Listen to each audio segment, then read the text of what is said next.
Welcome to the Deep Dive. Today we are diving into a truly monumental work, Toni Morrison's Nobel Prize-winning masterpiece, Song of Solomon. Absolutely monumental. It's captivated readers for decades, just packed with these rich layers. And our mission today is really to unpack that, to unpack its enduring power. We want to give you some unique insights into its themes, its artistry. And it's definitely a journey worth taking. Song of Solomon, it isn't just a book, right? It feels more like a living text. It goes way beyond its specific setting to explore these really universal human experiences. Morrison just had this incredible gift for weaving, intimate personal stories with these grand historical narratives. And this novel, maybe her finest example. So this deep dive, it's really designed to give you those specific aha moments, to shed light on what makes this book so essential for anyone interested in American lit, or honestly just the human condition itself. Okay, so let's unpack that journey then, starting right at the beginning with our protagonist, Milkman Dead. Milkman, right? When we first meet him, he's a young black man growing up in mid-20th century Michigan, and he just seems, well, adrift. Yeah, adrift is a good word. The novel really paints this picture of him trapped in a kind of emotional numbness. He's deeply disconnected from himself, from his family, even from the community around him. He's kind of just watching his life happen. Passively. Yeah, passively. And his family environment, well, to put it mildly, it's deeply dysfunctional. Oh, absolutely. You have his father, Milkman Dead II. He's cold, relentlessly materialistic, just obsessed with money, property above everything else. Wealth is the only measure. Exactly. And then his mother, Ruth, she's emotionally repressed, kind of stifled by her marriage, by society's expectations. And Milkman, he's just stuck right in the middle of this isolating, like emotionally sterile house, longing for something, but he can't even name it. It's really compelling how Morrison uses that dysfunction. And Maitland's materialism. It immediately sets the stage for Milkman's whole search for identity. Right. It's almost as if his soul is just starving for something that isn't tangible. And this isn't just like a personal failing of the Dead's. Morrison subtly, but so powerfully, connects it to the wider African-American experience in a segregated America. How so? Well, think about Macon. His father, the first Milkman Dead, was murdered, their land stolen. So Macon channels all his energy, all his trauma into getting property back, getting wealth, which, it's a form of survival, maybe defiance even.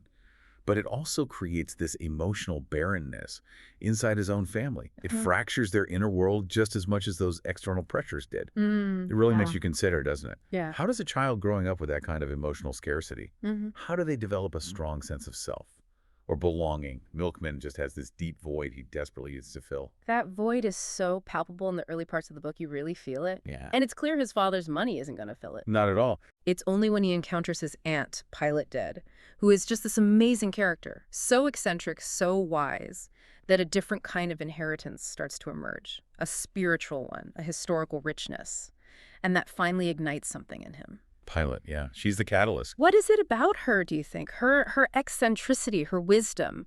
Yeah. What makes her the one to break through Milkman's numbness? That's a great question, because Pilate isn't just eccentric, she's authentic. Deeply authentic.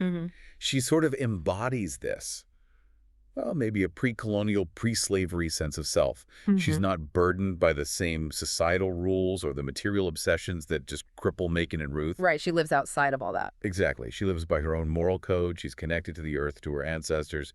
She offers Milkman this stark, vivid contrast to his sterile upbringing.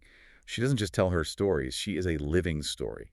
She's often seen as a figure of magical realism herself. With the no navel thing? Exactly. The lack of a navel. Symbolizing that disconnection from, like, conventional birth, maybe. And a deeper tie to ancestral origins. This radical authenticity she has, it just directly challenges Milkman's buttoned-up, constrained life. Yeah, and it's Pilate, right, who introduces Milkman to that electrifying legend, the story of Solomon, his great-grandfather. The one who could fly. The one who could supposedly fly back to Africa. And this isn't just some quaint family anecdote, is it? It feels like this disruptive whisper of magic. It directly challenges the suffocating materialism Milkman's been swimming in. Precisely. It feels like a key insight into how Morrison uses folklore to represent this alternative form of wealth, of freedom, something totally different from the, American dream his father's chasing. Indeed. And if you connect this to the bigger picture, this is where that theme of family legacy really takes off. Pun intended, I guess. Huh. Pilate isn't just recounting history. She embodies this vibrant, living link to that heritage and the legend of Solomon. It powerfully highlights those generational ties, the impact of ancestors on the present. It speaks to inherited trauma, for sure, the pain of forced migration, of separation, but also, crucially, hidden truths and incredible strengths passed down through the generations. This legend becomes the initial pull, that irresistible force compelling Milkman to seek his family roots. And in doing that, he seeks his personal identity. It becomes his map. It really does. It's proof of how deeply stories, especially our origin stories, can shape us, shape our understanding of who we are. It's not just a legend for Milkman. It becomes his roadmap to finding himself. And boy, does he follow that map. This spark, this legend, sends Milkman on this incredible journey, physical and spiritual, down south. It's an odyssey. Totally. It's not just a road trip. It's a pilgrimage guided by these ancestral whispers right into his own past. And when Milkman goes south, he's not just changing locations. He's stepping into a direct encounter with America's really painful racial history. A very different world from Michigan. Absolutely. He moves from the urban north, where maybe segregation was more de facto, to the rural south, where the scars of Jim Crow, the legacy of slavery, are just right there, palpable, visible. He comes face to face with the brutal legacy of slavery, the ongoing sting of racial oppression, and this profound loss of identity that so many African Americans face. Yeah. It's a confrontation with his personal history, his own family story of being dispossessed, but also the huge, often devastating cultural history of his people.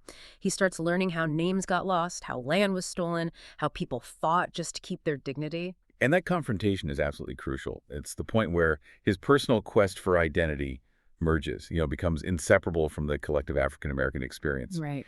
He learns about his grandfather, Jake, the first Macon dead, how his name was basically given to him by a drunk white clerk filling out a form. A really poignant symbol of how Black lives and identities were just erased historically. Wow. He hears about the land his family owned, Lincoln's Heaven, and how it was stolen, which suddenly gives context to his father's obsession with property, doesn't it? It does, yeah. Makes sense of it. And he sees how communities, despite everything stacked against them, preserve their stories, their spirit. This isn't just abstract knowledge for Milkman. He experiences it through the people he meets. He starts to realize his own privilege, actually, and the historical currents that have shaped his entire life. And what's also critical here, I think, is the contrast with Guitar Baines, his childhood friend. Right, his path is very different. Very different. Guitar also grapples with racial injustice, obviously, but his response is, well, it's vengeful. Driven by this need for retribution against white people. He's part of that secret society, the 7 Days, carrying out these targeted acts of violence. Yeah, an eye for an eye. Exactly. And it provides this really stark counterpoint to Milkman's journey, which is more about understanding and connection. It highlights the different, sometimes desperate ways people respond to generations of oppression, how they search for justice in a world that feels profoundly unjust. It really makes you ask, faced with that kind of history, how do you choose your path towards meaning, or maybe towards liberation? And that brings us to where it gets really, truly captivating. The novel's central symbolic theme, flight and freedom. Yes, so powerful. It's so much more than just literal escape, isn't it? Yeah. Flight in Song of Solomon seems to represent transcendence, liberation, the ability to rise above all that difficulty, personal and societal. Absolutely. Initially, Milkman feels so weighed down, grounded, unable to connect, unable to fly in any real sense. His journey is about learning how to shed that weight. Finding his wings, so to speak. Exactly. And to explore this, Morrison uses magical realism so brilliantly. It's such a key part of the novel's feel. It really is. She blends this grounded, realistic story of mid-century America with these mystical, symbolic elements, like that central legend of Solomon's flight. It's our world, but with this undercurrent of the extraordinary, where the past literally whispers into the present. And what's so brilliant is how she integrates it. The magical realism isn't just decoration, it's a lens for understanding. How do you mean? Well, think about Palatazzi's perfect soft-boiled egg she carries. Or that children's rush about Solomon that Milkman slowly pieces together throughout his journey. Right, the song. The song itself. These aren't just random fantastical bits. They work to sort of remythologize Black history. They give weight to oral traditions, to spiritual truths, to a way of knowing that purely rational Western history often just dismisses or ignores. Ah, okay, I see that.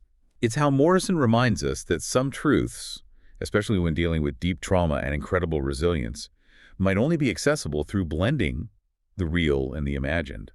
It's a powerful counter-narrative to strict linear history. It insists that ancestral memory, spiritual connection, these are as real and impactful as any documented fact. It really pushes you to consider, what does this seamless mix of realism and myth tell us about how people cope with painful pasts, how they strive for liberation against huge odds? It's about finding magic in the everyday, finding hope even when things seem hopeless, that enduring human spirit. So Milkman goes through all this. He confronts the family ghosts. He pieces together the song, the legend. What's the ultimate result for him? What's the transformation?